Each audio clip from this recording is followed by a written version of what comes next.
Saudações, meus queridos alunos da Escola Catarinense Marco Antônio Martins. Estaremos aqui hoje, agora, falando sobre a regra 10, determinação do resultado de um jogo. Isto é, o placar, né, que é o que acontece no jogo. Os gols ou não, mas é a determinação. Vamos ver as situações e comentar sobre essa importante regra. Regra 10. A determinação do resultado de um jogo. Um gol válido. Um gol será considerado válido quando a bola tiver ultrapassado completamente a linha de fundo entre as traves e por debaixo do travessão, desde que a equipe que marcou o gol não tenha cometido uma infração.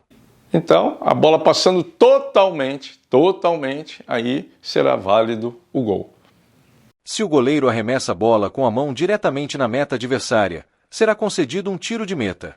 Se o árbitro assinala um gol antes de a bola ter ultrapassado completamente a linha de fundo. Então, é lógico que é uma situação que pode acontecer. A bola foi chutada a gol, o árbitro, entendendo que já tinha entrado, ele sinaliza gol. E aí a regra diz que não, ela tem que entrar totalmente. E nesse caso, recomeçará com bola ao chão por ter paralisado o jogo antes da bola ter entrado no gol.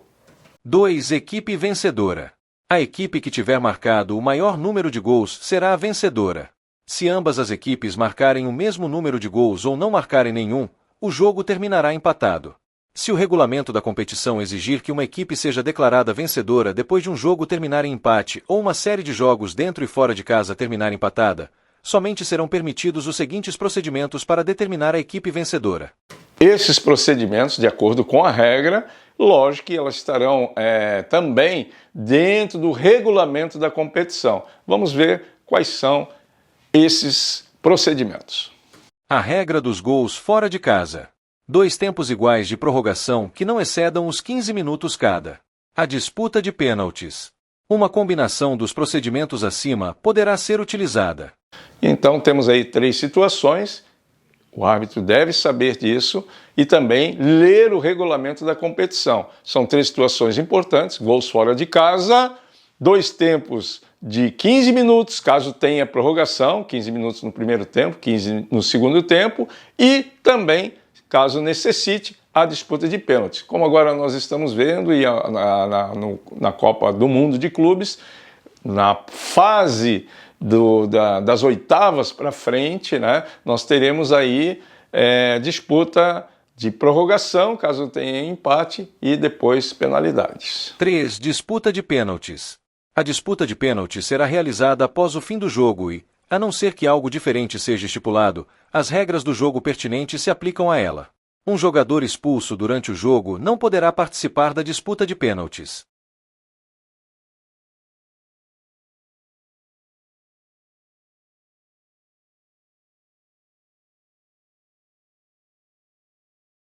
Por outro lado, as advertências verbais e as advertências com cartão amarelo aplicadas a jogadores e membros da comissão técnica durante o jogo não serão acumuladas para disputa de pênaltis. Outra coisa importante: jogadores que foram advertidos com cartão amarelo, e as verbais não necessitam nesse caso, mas lembrar que caso tenham o cartão amarelo, para as disputas de pênaltis é zerado esses cartões. Então, o jogador tem novamente o direito a receber um cartão amarelo e, consequentemente, se receber um segundo durante a cobrança dos tiros penais, será expulso.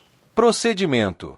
Antes de a disputa de pênaltis começar, a não ser que haja outras considerações, como as condições do campo de jogo, a segurança, etc., o árbitro realizará um sorteio lançando uma moeda ao ar para decidir a meta em que se realizará a disputa. Essa decisão somente poderá ser modificada por razões de segurança ou se a meta ou a superfície do campo forem impraticáveis.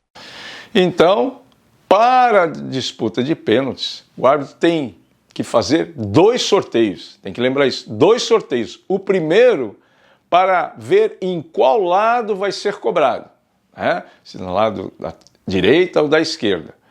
E claro que se por algum motivo não tiver condições em algum lado, então o árbitro determinará que vai ser ou na trave direita ou na trave esquerda, de acordo com o melhor estado do gramado, das condições para aquela cobrança. Aí teremos o segundo sorteio. O segundo sorteio, chamando os capitães, né? Também eles estarão presentes no primeiro e agora no segundo, para que eles escolham quem ganhará o sorteio, a escolha livre, se quer cobrar ou se quer defender. O árbitro lançará novamente a moeda e a equipe que ganhar o sorteio decidirá se prefere executar o primeiro tiro ou o segundo. À exceção de um substituto para um goleiro que não tiver condições de continuar jogando, somente estarão autorizados a participar da disputa de pênaltis os jogadores que, ao final da partida, estavam no campo de jogo ou estavam temporariamente fora do campo, por lesão, para ajustar o equipamento, etc. Então, nesse caso, o goleiro, por alguma lesão ou não estar bem, ele pode ser substituído. Caso não tenha sido feita todas as substituições, as 5, ele tem direito a ser substituído por um goleiro, né? No caso, um outro jogador que pode defender a penalidade. Ou não tem mais as substituições, ele pode ser substituído por aqueles que estão aptos para a cobrança da penalidade. Cada equipe será responsável por decidir a ordem em que os tiros serão executados pelos jogadores aptos para este fim. A ordem não será informada ao árbitro. Não há necessidade de informar ao árbitro a relação ou a ordem dos batedores. Cabe às equipes a responsabilidade e ao árbitro marcar, anotar quem está cobrando, porque não pode repetir o cobrador até que todos tenham cobrado, caso haja necessidade, né? Os 11 ou os 10 tenham cobrado, e aí sim, depois que todos cobrarem, pode novamente voltar a cobrar aqueles que já haviam feito anteriormente.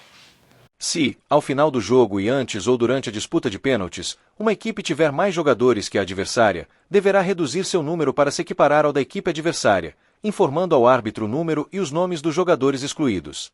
Nenhum desses jogadores poderá participar da disputa de pênaltis, a não ser no caso descrito a seguir. Então, vejam bem, a partida terminou, uma equipe com 11, a outra equipe com 9, porque foram expulsos e foi para a disputa de penalidades. As equipes agora têm que se equipararem. Então, aquela que tem 9, lógico, é 9, ela é o máximo que tem, e a equipe que tem 11 vai ter que reduzir 2 jogadores para equiparar os 9 que estarão prontos para a cobrança das penalidades. Esses que foram excluídos não poderão mais participar da cobrança das penalidades. O goleiro que não estiver em condições de continuar jogando antes ou durante a disputa de pênaltis poderá ser substituído por um jogador excluído para equiparar o número de jogadores, ou, se sua equipe não tiver usado o número máximo de substituições, por um jogador inscrito como substituto. Um goleiro substituído não poderá voltar a participar da disputa nem executar nenhum tiro. Se esse goleiro já tiver executado um tiro, seu substituto não poderá executar outro até a série de tiro seguinte. Lembrar que isso é importante, o goleiro foi substituído, mas ele antes já havia cobrado o tiro penal. Então, esse substituto não poderá em nenhum momento cobrar o tiro penal até que toda a sua equipe tenha cobrado, porque ele está substituindo o goleiro e o goleiro já havia cobrado o tiro penal. Durante a disputa de pênaltis, somente poderão permanecer no campo de jogo os jogadores aptos a participar da disputa de pênaltis e os membros da equipe de arbitragem. Todos os jogadores aptos a participar da disputa de pênaltis, exceto o batedor e os 2 goleiros, devem permanecer no interior do círculo central. Essa formação é importante porque o árbitro estará cuidando da cobrança das penalidades, um assistente estará na intersecção da linha de meta com a linha da área penal, o outro assistente ficará no interior do grande círculo, ou círculo central, juntamente com as equipes que estarão prontas para a cobrança, os jogadores, né, aptos, e ali dará-se o sinal para que o batedor se dirija até a área penal para fazer a cobrança, sendo que um goleiro estará também na meta para defender e o outro goleiro ficará ao lado da linha da área penal, aguardando a sua hora de defender o gol da sua equipe. O goleiro da equipe do batedor deve permanecer no campo de jogo, fora da área penal, na intersecção da linha de fundo com a linha limítrofe da área penal. Qualquer jogador apto a participar da disputa de pênaltis pode trocar de posição com o goleiro. O tiro será considerado concluído quando a bola parar de se mover, ficar fora de jogo ou o árbitro paralisar o jogo por qualquer infração. O batedor não poderá executar o tiro uma segunda vez.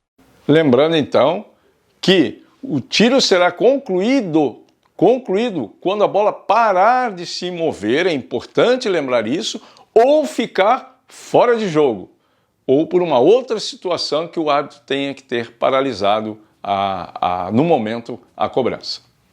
O árbitro registrará o resultado de todos os tiros. Se o goleiro cometer uma infração e, como resultado disso, for necessário repetir o tiro, ele será advertido verbalmente na primeira infração e advertido com cartão amarelo em caso de reincidência. Somente o goleiro tem esse adendo da advertência verbal. Somente o goleiro. Se o goleiro cometer uma infração, sendo essa a primeira, ele será advertido verbalmente. Caso ocorra uma segunda situação, aí sim ele receberá o cartão amarelo. E se mais uma vez ele cometer uma outra infração, aí ele receberá o segundo cartão amarelo, consequentemente o vermelho. Se o batedor for punido por uma infração cometida depois que o árbitro tiver dado sinal para executar o tiro, este será registrado como perdido e o batedor será advertido com cartão amarelo. Se tanto o goleiro quanto o batedor cometerem uma infração ao mesmo tempo, o tiro será registrado como perdido e o batedor será advertido com cartão amarelo. Porque o batedor ele já está nas atitudes antidesportivas, a finta ou a paradinha já é considerada uma infração. E ele cometendo essa infração, automaticamente será convertido com um cartão amarelo e um tiro livre indireto contra a sua equipe, caso fosse no jogo. Como é na cobrança do tiro penal, somente será advertido com cartão amarelo e ele perde aquela situação de cobrança de penalidade. Cada equipe executará 5 tiros penais, sujeitos às condições explicadas abaixo. As equipes deverão se alternar na execução dos tiros. Cada um dos tiros deverá ser executado por um jogador diferente. Antes de poder executar um segundo tiro, todos os jogadores aptos a participar deverão ter executado um tiro. Aquilo que eu falei anteriormente, né? Agora reforçando, todos têm que cobrar a penalidade para depois, novamente, caso tenha, uma segunda chance para a cobrança. Se, antes de ambas as equipes executarem seus 5 tiros, uma delas marcar mais gols do que a adversária poderia marcar se executasse seus 5 tiros, nenhum outro tiro será executado. Se, depois de ambas as equipes executarem seus 5 tiros, o empate se mantiver, os tiros prosseguirão até que uma delas tenha marcado um gol a mais do que a outra após executados o mesmo número de tiros. Encerrando a cobrança dos tiros penais de 5, que é o normal, e caso ali não tenha tido ainda um vencedor, a partir do 5º, então o 6º em diante, serão alternados. Cobrou o 6º, fez. A outra equipe fez. Cobrou o 7º, fez. A outra equipe cobrou, não fez, encerrou. Não tem mais a cobrança dos tiros penais. A regra anterior se aplicará a qualquer série posterior de tiros, embora as equipes possam mudar a ordem dos batedores. A disputa de pênaltis não deverá ser atrasada por um jogador que sair do campo de jogo. Se esse jogador não voltar a tempo de executar o tiro, ele deverá ser registrado como perdido, não marcado. Substituições e expulsões durante a disputa de pênaltis. É possível advertir com cartão amarelo ou expulsar jogadores, substitutos, jogadores substituídos ou membros da comissão técnica. Então, continua como uma partida normal. Todos os jogadores estarão sujeitos a sanções disciplinares durante a disputa de pênaltis. Se um goleiro for expulso, deverá ser substituído por um jogador apto a participar da disputa de pênaltis. À exceção do goleiro, não será possível substituir nenhum outro jogador que não estiver em condições de continuar jogando. O árbitro não deverá suspender indefinidamente o jogo se uma equipe ficar com menos de 7 jogadores. Então, caso aconteça, durante as penalidades, ficar uma equipe com menos de 7 jogadores, continuará a cobrança das penalidades, sempre equiparando o número. Se ficou com 6, a outra equipe também ficará com 6.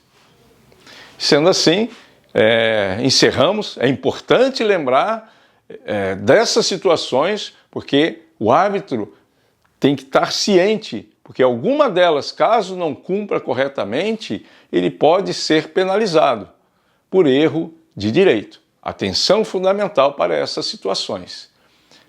Agradeço novamente a atenção dos meus queridos alunos e nos encontraremos na próxima quinta-feira para aquele salutar debate e dúvidas para serem sanadas. Um abraço e até a próxima aula.